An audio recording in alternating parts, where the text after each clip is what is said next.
بسم اللہ الرحمن الرحیم۔ السلام علیکم۔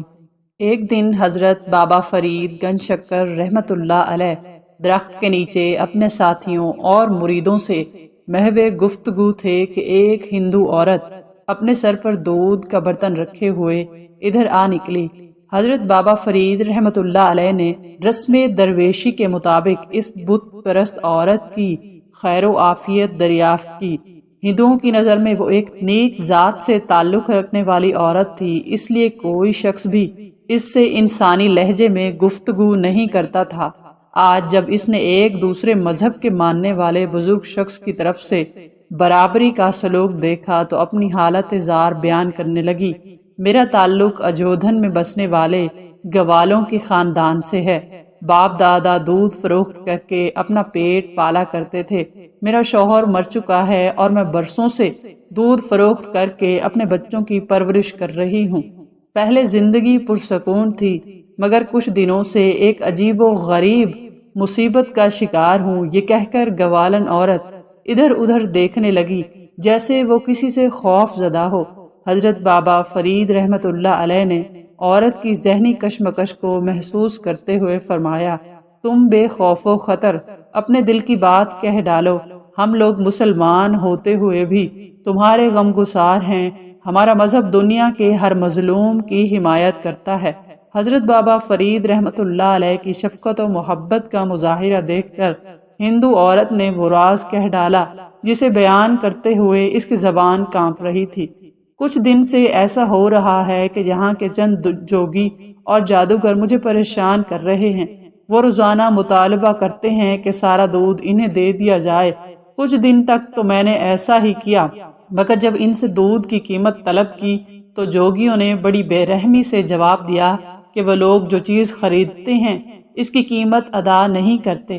میں نے آئندہ دودھ دینے سے انکار کیا تو وہ لوگ بد دعا دینے لگے کہ اگر ہمیں دودھ نہیں دے گی تو تیرا دودھ اس قابل نہیں رہے گا کہ کوئی دوسرا خرید سکے۔ میں نے جادوگروں کی اس دھمکی کو کوئی اہمیت نہیں دی اور واپس چلی آئی۔ پھر جب دوسرے دن دودھ فروخت کرنے گاؤں گئی تو میری حیرت کی کوئی انتہا نہ رہی جب دودھ کے تمام برتن کیڑوں سے بھرے ہوئے تھے۔ میں نے اسے اتفاق سمجھا، مگر دوسرے دن بھی یہی واقعہ پیش آیا۔ مجبور ہو کر میں دوبارہ ان جوگیوں کے پاس گئی اور ان سے رو رو کر التجا کی کہ نصف دودھ لے لو اور باقی میرے بچوں کے لیے چھوڑ دیں، مگر ان ظالموں پر میری گریہ وزاری کا کوئی اثر نہیں ہوا۔ پھر ایک دن ان جادوگروں کے چیلے میرے گھر آئے اور بڑے صفاقانہ انداز میں کہنے لگے کہ گرو کا حکم ہے، اگر تو ہمیں دودھ فراہم نہیں کرے گی تو پہلے تیرے سارے جانور مر جائیں گے، پھر ہم تیرے بچوں کو اپنے قہر و غضب کا نشانہ بنائیں گے۔ تو جن بچوں کی خاطر در بدر بھٹکتی ہے وہ کچھ دن بعد اس دنیا میں نہیں رہیں گے۔ آخر بچوں کی محبت نے مجھے مجبور کر دیا۔ میں کئی مہینوں سے ان ظالموں کو دودھ فراہم کر رہی ہوں اور گاؤں والوں سے قرض لے کر اپنی زندگی کے دن پورے کر رہی ہوں۔ آخر گاؤں والے بھی کہاں تک قرض دیں گے؟ یہ کہہ کر دودھ فروش عورت اپنے دامن سے آنسو خشک کرنے لگی۔ حضرت بابا فرید رحمت اللہ علیہ نے ایک مظلوم عورت کے دکھوں کی داستان سن کر فرمایا، صبر کرو، تمہاری مصیبت کے یہ دن گزرنے ہی والے ہیں۔ اچانک دودھ فروش عورت گھبرائے ہوئے لہجے میں کہنے لگی، میری تو جس طرح گزر جائے گی، مگر تم لوگ بہت شریف ہو، آج تمہیں ان درختوں کے نیچے دیکھا تو چلی آئی۔ میری طرح تم لوگ بھی غریب ہو۔ میں تمہیں یہ بتانے آئی تھی کہ کہیں وہ ظالم جادوگر ادھر کا رخ نہ کریں اور پھر تم ان کی جفاکاریوں کا نشانہ بن جاؤ۔ عورت کی سادہ دلی قابل دید تھی۔ وہ اپنی پریشانیوں کو بھول کر درویشوں کو جادوگروں کے ممکنہ اقدام سے بچانے آئی تھی۔ حضرت بابا فرید رحمت اللہ علیہ اس دودھ فروش عورت کے خلوص سے بہت متاثر ہوئے اور فرمانے لگے، تم ایک سادہ دل عورت ہو، ہم فقیران بے نوا تمہارے اس خلوص کو ہمیشہ یاد رکھیں گے۔ ویسے تم بھی یاد رکھو کہ جب تک اللہ کی طرف سے کوئی مصیبت انسان کا مقدر نہ بن جائے، اس وقت تک دنیا کی کوئی طاقت اسے ذرہ برابر بھی نقصان نہیں پہنچا سکتی۔ اگر تم جوگیوں اور جادوگروں کے بجائے اپنے دل میں خدا کا خوف پیدا کر لو تو تم خود بھی محفوظ ہوگی، تمہارے بچے بھی اور تمہارے جانور بھی محفوظ رہیں گے۔ تم بھگوان کی بات کر رہے ہو؟ دودھ فروش عورت نے حیرت زدہ لہجے میں کہا، میں تو اسے روز ہی یاد کرتی ہوں، مگر میرے دکھوں میں کوئی کمی نہیں آتی۔ تم جس بھگوان کی پوجا کرتی ہو وہ تو خود ایک بے جان مجسمہ ہے جو اپنی جگہ جنبش بھی نہیں کر سکتا، وہ کسی انسان کے کیا کام آئے گا؟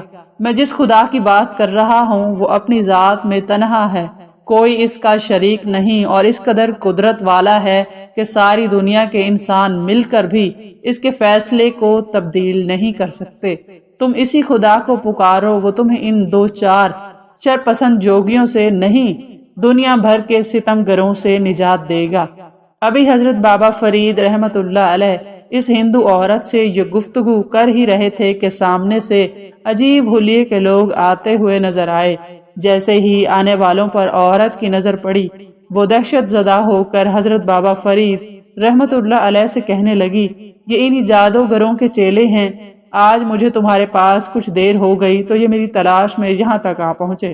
حضرت بابا فرید رحمت اللہ علیہ نے عورت کو خوف زدہ دیکھ کر فرمایا، تم میری مہمان ہو، اس لیے تمہیں ہراساں ہونے کی ضرورت نہیں، میں خود ان لوگوں کو جواب دے دوں گا۔ جادوگروں کے چیلوں نے آتے ہی غیظ و غضب کا مظاہرہ کیا اور قہر ناک لہجے میں عورت سے کہنے لگے، تو یہاں آرام سے بیٹھی باتیں کر رہی ہے اور گرو جی دودھ کا انتظار کر رہے ہیں، آج تیری خیر نہیں، اسے میں نے روک لیا تھا۔ حضرت بابا فرید رحمت اللہ علیہ نے جوگیوں کو مخاطب کرتے ہوئے فرمایا، تم بھی بیٹھو۔ ابھی فضا میں ایک مرد خدا کے الفاظ کی گونج باقی تھی کہ جوگیوں پر سختہ طاری ہو گیا اور وہ اس طرح زمین پر بیٹھ گئے جیسے کسی غیبی ہاتھ نے انہیں زنجیریں پہنا دی ہوں۔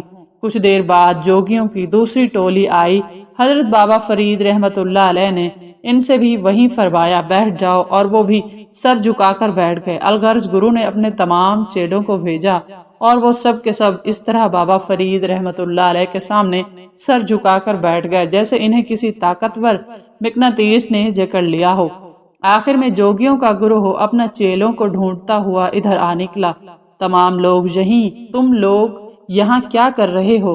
گرو نے غضبناک ہو کر اپنے شاگردوں کی طرف دیکھا، انہیں میں نے قید کر لیا ہے، اب یہ کہیں نہیں جا سکتے۔ حضرت بابا فرید رحمت اللہ علیہ نے فرمایا، کون ہے اس دنیا میں جو میرے چیلوں کو قید کر سکے؟ گرو نے انتہائی غرور تکبر کا مظاہرہ کرتے ہوئے کہا اور پھر بلند آواز میں اپنے منتر پڑھنے لگا، اب تیرا کوئی منتر نہیں چلے گا۔ حضرت بابا فرید رحمت اللہ علیہ نے فرمایا، کفر کے دن پورے ہو چکے ہیں۔ گرو پر ہذیانی کیفیت طاری ہو گئی، وہ چیخ چیخ کر منتر پڑھنے لگا، بدی کی تمام طاقتوں کو پکارتا رہا مگر اس کا کوئی مددگار نہیں تھا۔ آخر گرو نے حضرت بابا فرید رحمت اللہ علیہ کے قدموں پر سر رکھ دیا اور اپنے چیلوں کی رہائی کے لیے التجا کرنے لگا، تیرے شاگردوں کو صرف ایک شرط پر رہائی مل سکتی ہے کہ تو انہیں لے کر یہاں سے دور چلا جا۔ حضرت بابا فرید رحمت اللہ علیہ نے پرجلال لہجے میں فرمایا، اگر آئندہ تو نے مخلوق خدا کو تنگ کیا پھر تجھ پر خدا کی زمین تنگ ہو جائے گی۔ گرو بہت دیر تک حضرت بابا فرید رحمت اللہ علیہ سے معافی مانگتا رہا اور پھر اپنے چیلوں کو لے کر اجودھن کی حدود سے نکل گیا۔